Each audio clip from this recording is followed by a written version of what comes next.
It's by the grace of God. 1 Corinthians 15:10.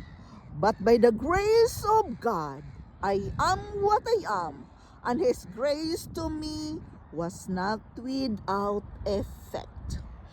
God will never let you face situations that are too much for you to handle. The next time that you're tempted to get upset, offended, and pay someone back by a different approach, say to yourself, I can handle this. I have the grace for where I am. I'm going to stay cool, remain calm, and let God fight my battles.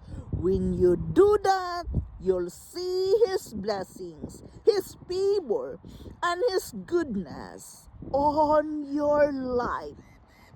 Believe that by the grace of God, you are what you are. You are blessed by God.